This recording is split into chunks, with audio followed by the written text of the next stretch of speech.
Welcome back, learner. I want to start today by asking you to just imagine something for a second. Okay, I'm intrigued.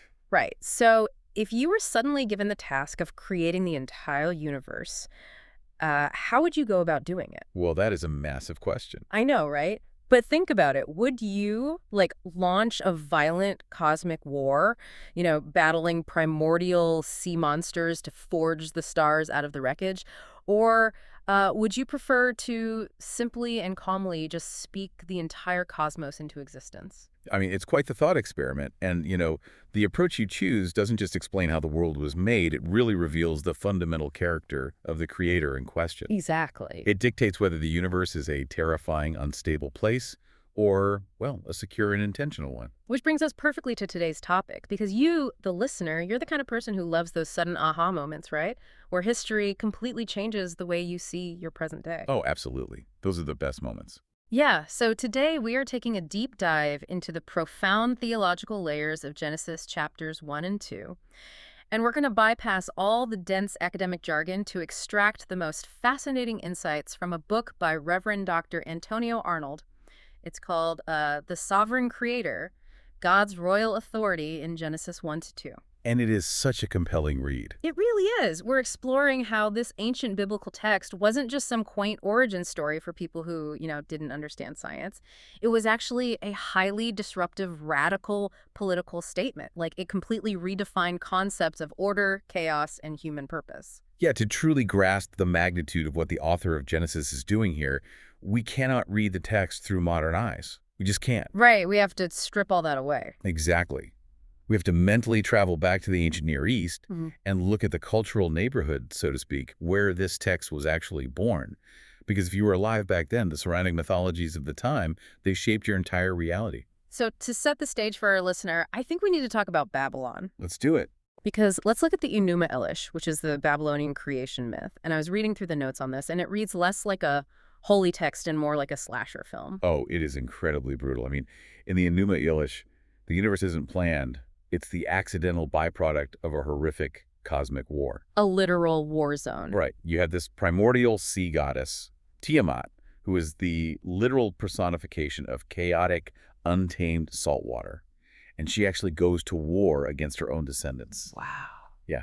And then enter the storm god, Marduk. And Marduk ultimately defeats Tiamat in this massive, violent struggle. And he literally rips her corpse in half. Oh my God. Yeah, he rips it in half to build the sky and the earth from her remains. I mean, I'm just trying to imagine believing that as my actual literal worldview. It sounds like a mafia family turf war. That is a really good way to put it. Like, it's like a mob boss taking over a rival family's territory, violently eliminating the competition, and then, I don't know, using the rubble of their old headquarters to build his new casino. That analogy captures the mood perfectly, honestly. And the psychological consequence of holding that worldview is profound. Because you'd always be on edge, right? Exactly. It means that creation is born from divine anxiety, from conflict, and from raw chaos. Order is only achieved through extreme violence. And more importantly, it has to be constantly maintained by force. So the chaos is never really gone? No, chaos is never truly defeated in the Babylonian mind. It is always threatening to break back in. The gods in this polytheistic system are flawed, they're capricious, and they are constantly sleeping with one eye open, basically fighting for dominance. Yeah, that sounds exhausting. But then we turn the page to Genesis, and the contrast is just, it's jarring. Genesis opens with the earth being formless and void, what the Hebrew text calls tohu wabohu. Tohu wabohu. Yeah. Right. And God simply speaks. There's no cosmic rival. There's no struggle against some sea monster to secure the throne. And that right there is the radical assertion of monotheism. In Genesis, God is singular, exclusive, and flawless. No rivals at all. None. A perfect creator doesn't need to fight for authority because he possesses it inherently. When God says, "Let there be light," reality just immediately obeys. No pushback from the light. Exactly. His word alone is sufficient to create and sustain the universe. This establishes a major theological claim that the God of Israel is completely detached from the imperfections, the panic, and the violence of the Babylonian gods. Okay, I want to dig into that concept of divine speech for a second, because the method God uses seems just as important as the motive here. Throughout Genesis 1, the text constantly repeats the phrase, "and God said," like over and over. What is the cultural significance of speaking things into existence for an ancient reader? Well, in the ancient Near East, a king's word was the ultimate law. There were no democratic votes, no parliamentary debates. Right, no red tape. None. When a monarch issued a decree from the throne, it was as good as done. So, by framing God as creating the universe exclusively through divine speech, the text is essentially issuing the ultimate royal decree. I see. It establishes his absolute dominion over heaven and earth. He is the sovereign king of the cosmos. And he doesn't just make a random pile of stuff, right? He organizes it. Light is separated from dark. Waters are separated from dry land. He sets very clear boundaries. But let me ask you about the historical context here, because Dr. Arnold brings up the Jahwist and Elohist documents. Yes, very important. Yeah, I've seen those terms thrown around in academic footnotes before, but what actually are they, and why do they matter to this specific story of order and chaos? It's a crucial piece of the puzzle. So, scholars refer to the Jahwist and Elohist sources, which is often part of what's called the JEDP theory. Right, right. And these are the distinct ancient traditions that were eventually woven together to form the text we have today. The Jahwist source typically uses the name Yahweh for God, while the Elohist uses Elohim. Okay, that makes sense. But what is vital for you, the listener, to understand is when these texts were being finalized and compiled. This happened during times of intense historical trauma for the Israelites. You mean like the exile? Exactly. Specifically during periods of conquest and the Babylonian exile. Wait. So the Israelites are literally sitting in captivity in Babylon, surrounded by the giant temples of Marduk while they're compiling this text. Yes. Think about how mind-blowing that is. They had lost their land, their temple was destroyed, and their lives were totally uprooted. Wow. Their immediate historical reality felt entirely chaotic, like Tiamat had won. So bringing these narratives together gave the Israelite community a unified identity. It was a theological lifeline. So it wasn't just ancient history to them. No, Genesis was written to remind a traumatized people that their God brings order even when the world feels like it's completely falling apart. That gives me chills, honestly. Right. The structured, methodical framework of the 6 days of creation wasn't meant to be like a modern science textbook. It was a profound comfort. It showed a God who was deliberate and entirely in control, which was the exact opposite of the chaos of their captors. Let me play devil's advocate on that 6-day framework, though. Because if God is truly omnipotent, and he doesn't need to fight anyone to create the universe, why take a full week? A very common question. Yeah, like why not just snap his fingers and have the whole cosmos appear instantly, perfectly formed in a single nanosecond? Doesn't taking 6 days kind of imply that it was difficult for him? It's a natural question, and Dr. Arnold addresses it beautifully in his work. The 6 days of creation are absolutely not about God's limitations or fatigue. Not at all. Okay, so what are they about? They are about his intentionality. By creating over a period of 6 days, God establishes a deliberate rhythm. He models purposeful order. If you look closely at the text, the first 3 days are about forming the universe. Like the structures. Right, separating light from dark, sky from sea, land from water. And then the next 3 days are about filling those spaces. Sun, moon, birds and fish, animals and humans. Oh, that's fascinating. It's like a master architect building the house before he moves the tenants in. Exactly. It sets the tempo for existence. Which leads us directly to the 7th day. The day of rest. Yes, and the 7th day, the day of divine rest, is actually a massive theological flex against the Mesopotamian deities. A flex. How so? Well, in those ancient myths, the gods could never truly rest because chaos was always lurking. They had to constantly keep their guard up just to maintain their power. Sleeping with one eye open, like you said. Precisely. But the God of Genesis rests. Not because he's tired, but because the work is perfectly complete and his authority is completely unchallenged. Okay, so we have this perfectly ordered rhythmic kingdom. Boundaries are set, the timeline is established. But every kingdom needs subjects. How do humans fit into this picture?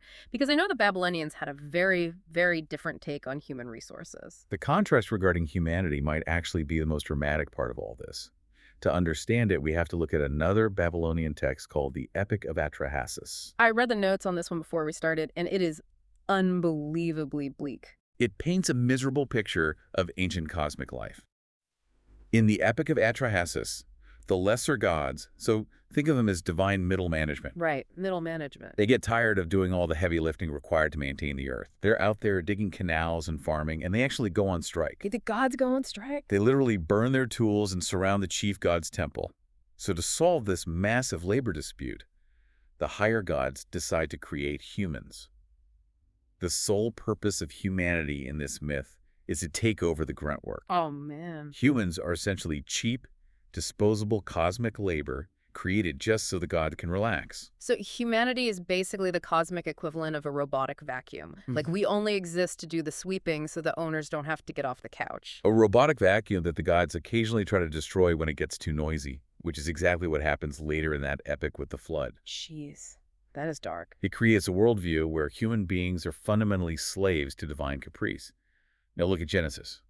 God doesn't create humans because he's tired of digging rivers. He creates humanity in the image of God, and he gives them the royal mandate to steward the earth. Let me make sure I'm connecting this right. It's the difference between being hired as a day laborer just to scrub the floors of a massive corporate building versus being handed the keys to the family estate by your father and being told, manage this with me. You are a co-director. That is a brilliant way to frame it. And this is really where Dr. Arnold's unique background illuminates the biblical text in a way you don't usually hear. Yeah, let's talk about his background. So before entering the ministry, Reverend Dr. Antonio Arnold had a long and distinguished military career. He served as a non-commissioned officer and an officer in the Army, and also as an NCO in the Air Force. Wow, so he really knows structure. He understands hierarchy, authority, and the chain of command at a visceral level. Yet, as a pastor, his ministry is deeply, deeply focused on grace, redemption, and freedom from legalism. See, on the surface, that sounds like a paradox to me. You have a strict military chain of command combined with a theology of pure, unmerited grace. How does he reconcile those two things when he's looking at a text about a sovereign king? It seems paradoxical until you apply it to the concept of a perfect king. Dr. Arnold's theology links God's absolute royal authority directly to the concept of human freedom. Interesting. How does that work? Well, think about a military context. A strong, competent commander doesn't oppress their troops. They create a secure perimeter. They establish order so the troops aren't constantly fighting off chaos just to survive. Oh, that makes total sense. Right. Dr. Arnold argues that true divine sovereignty, the kind we see in Genesis, doesn't crush humanity into servitude like the Babylonian gods did. It liberates us. Because if the ultimate unchallenged king of the universe is characterized by grace, then you are completely freed from being a slave to chaotic earthly powers. Yes. Recognizing God's royal authority is the ultimate foundation for human freedom.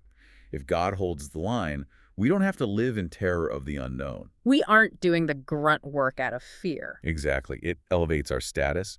We are given intrinsic worth as image bearers and invited to participate in the divine plan, basically managing the order that God established. But I want to push back on how this actually works over the long haul.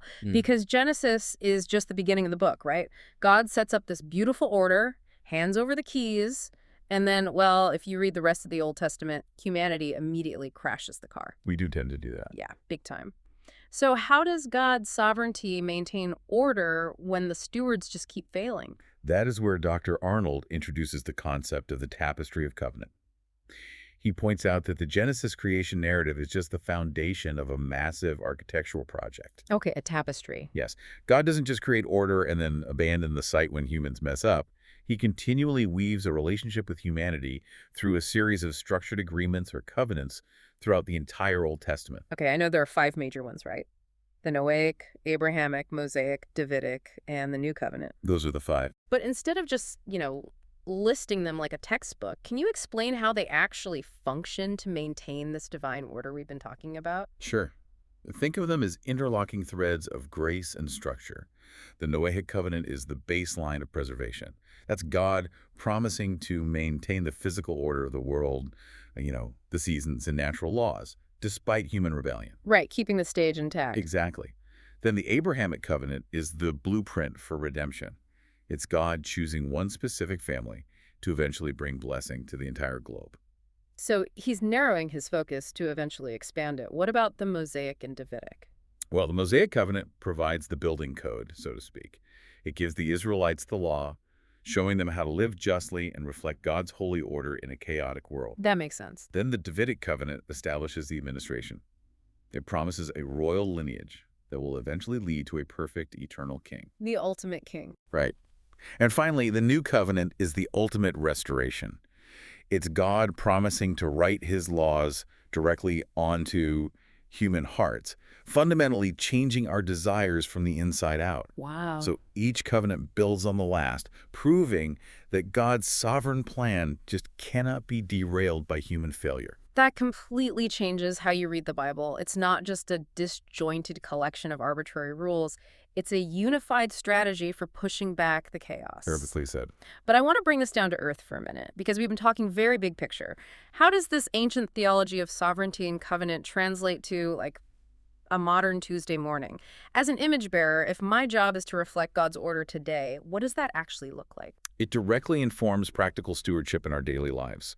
If God brings order to chaos, believers are called to do the exact same thing in their own local communities. Let me challenge that, though. Have you ever tried organizing a local food drive or, I don't know, navigating city zoning laws to help a homeless shelter? Oh, it is incredibly messy. It is pure chaos. The supply chain breaks down, volunteers don't show up. It's exhausting. Does just believing in a sovereign king actually change the way someone does that grinding, frustrating work on the ground? Well, it doesn't magically fix the supply chain, obviously. Hmm. But it fundamentally shifts the mindset of the person doing the work, Yeah. which is what prevents burnout. How so? Think about it. If you don't believe in an overarching divine order, the weight of the world is entirely on your shoulders. You engage in frantic activism, constantly burning out because you subconsciously believe you have to save the world entirely by yourself. Ah, I see. You're carrying the whole load. Exactly. Yeah. But if you recognize God as the sovereign king, it replaces that frantic anxiety with peaceful stewardship. Because you realize you aren't the savior. You're simply managing a small, assigned piece of a world that ultimately belongs to a perfect creator. Exactly. It's grace-driven stewardship. You do the work faithfully, but you leave the ultimate results to the king. And actually, Dr. Arnold lives this out in a very tangible, modern way. Oh, really? Yeah. Aside from his pastoral work, he is a huge advocate for disabled veterans. He uses his expertise to help veterans navigate the massive bureaucracy of the VA system, specifically helping them secure the Heroes Grant and the Freedom Grant. Oh, I saw that in his biography. For the listener who might not know, those grants provide financial assistance to veterans who have service-connected disabilities, and the money is used to modify their homes, like widening doorways, altering showers, or lowering sinks to improve accessibility. Yes. And think about the profound theological echo in that specific work. If you've ever dealt with a massive government bureaucracy like the VA, you know it can feel like navigating pure, formless chaos. A modern-day tohu wabohu. Precisely. It is overwhelming, especially for someone who is already dealing with a disability. So when Dr. Arnold steps in and helps a veteran secure those grants to modify a home, he is taking a chaotic, frustrating situation and speaking structure into it. He is literally restoring order, accessibility, and dignity to a human life. He is. It is a modern, daily application of the Genesis creation mandate. He is pushing back the chaos and creating an environment where a fellow image bearer can safely flourish. I just love that. It takes this massive, abstract, cosmic idea of God speaking the universe into existence, and it shrinks it down to helping a wounded veteran get an accessible shower so they can live with dignity. That is what being a steward of the king actually looks like in the real world. It's the theology of grace in action. You operate from a place of rest, just like the seventh day of creation. Because you know the ultimate authority is secure, you're completely free to serve others with intention, patience, and care. Well, learner, to summarize the journey we've been on today, Genesis chapters 1 and 2, they are not just old bedtime stories. They are a revolutionary declaration of reality. Absolutely. By contrasting the violent, anxiety-ridden battles of Babylonian myths with God's calm spoken order, we see a radical shift in how humanity is meant to live. Divine authority in the biblical text isn't rooted in conflict or tyranny, it's rooted in perfect grace. And that ancient blueprint empowers you today. Yeah, it frees you from the exhausting belief that you are just a cosmic slave, or that you have to save the world all by yourself. Instead, it calls you to act as a free steward, bringing order, dignity, and service to your modern community from a place of peace. It completely reframes how we view our daily purpose. We aren't here to appease angry gods. We're here to partner with a perfect king. And that brings us to our final thought for you to chew on today. In Genesis, the ultimate expression of divine power was speaking intentional order into a formless, chaotic void. Take a look at the chaotic voids in your own life right now, learner. We all have them. We do. Maybe it's an out-of-control calendar, a fractured relationship, or just a cluttered, anxious mind. What specific grace-filled word can you speak today to bring a little bit of that divine, calm order into your personal universe?